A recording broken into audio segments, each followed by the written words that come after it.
Sir, बढ़ते प्रदूषण को देखते हुए इस समय क्या ऐसी नेसेसिटी है जो लागू करनी चाहिए?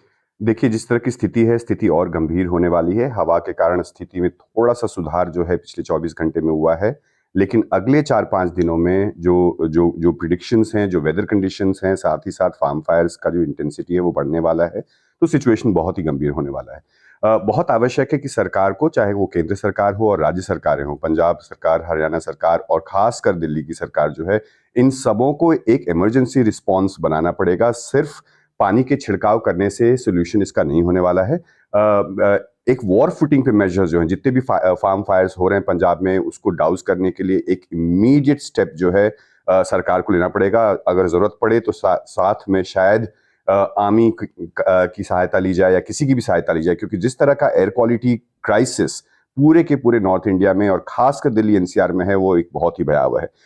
साथ ही साथ जो और कारगर कदम उठाने हैं शॉर्ट टर्म में, क्योंकि मैं सिर्फ शॉर्ट टर्म की बात कर रहा हूं क्योंकि स्थिति अभी बहुत ही भयानक है।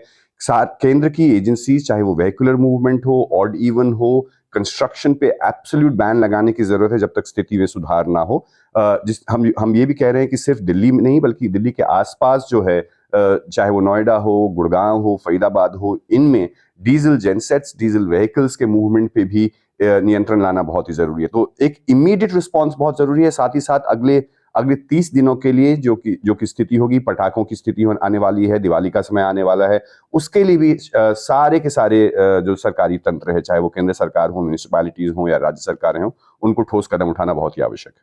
इसके अलावा पंजाब में पराली खासकर जलाई जा रही है, तो क्या उसका भी असर यहाँ तक हो सकता है? देखिए, अगर विंड के डायरेक्शन के ऊपर सारा चीज निर्भर करता है। अभी हमने देखा है कि पिछले 3 दिनों में 10% से 30% तक जो कंट्रीब्यूशन है दिल्ली एनसीआर के आबोहवा का, वो फार्म फायर्स के कारण, स्टबल बर्निंग के कारण है। और हवा का डायरेक्शन जैसे ही इस तरफ रुख करेगा, क्योंकि हमने 2 दिन पहले जो स्थिति थी उसमें हवा जो है वो दिल्ली की तरफ ना आकर के राजस्थान की तरफ जा रही थी। तो जैसे ही हवा जो है नॉर्थ से वेस्ट की तरफ आएगा, नीचे की तरफ आएगा, तो स्थिति और भयावह होने वाली है। और फार्म फायर्स में कमी आई है जैसा रिपोर्ट दिखाया जा रहा है, लेकिन अभी भी अगर आप नासा की रिपोर्ट देखें, नासा की इमेजेस देखें, मैप्स देखें, तो अभी भी बहुत ही ज्यादा स्थिति है। बहुत सारा कॉन्सेंट्रेशन जो फार्म फायर्स का है वो पंजाब के अंदर है। ऑड इवन फार्मूले पर भी विचार करना चाहिए? अभी सब फॉर्मूला पे जिस तरह की स्थिति है, क्योंकि देखिए एक्यूआई जो है 999 क्रॉस कर चुका है दिल्ली एनसीआर के बहुत सारे एरियाज में, PM10 का जो लेवल है।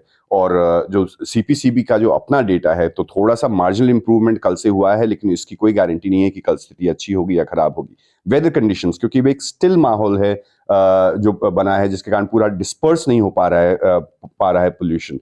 तो चाहे वो ऑड इवन हो, complete ban on construction demolition activities हो, चाहे वो अर्जेंट प्रोजेक्ट्स हो या नॉन अर्जेंट प्रोजेक्ट्स हो, मूवमेंट ऑफ ट्रक्स जो हैं उसके ऊपर कंट्रोल करना भी बहुत ही आवश्यक है। तो हमें बहुआयामी एक उपाय निकालना बहुत आवश्यक है इस इमरजेंसी सिचुएशन में। जिस तरह की रिपोर्ट्स अस्पतालों से आ रही है, हम सबों के आंख तो जल ही रहे हैं, लेकिन अस्पतालों में लगभग 30 से 35% की बढ़ोतरी हुई है केसेस की, बच्चों की के एडमिशन्स की और बूढ़ों के एडमिशन्स की, जो पल्मोलॉजिकल और हार्ट रिलेटेड डिसऑर्डर से।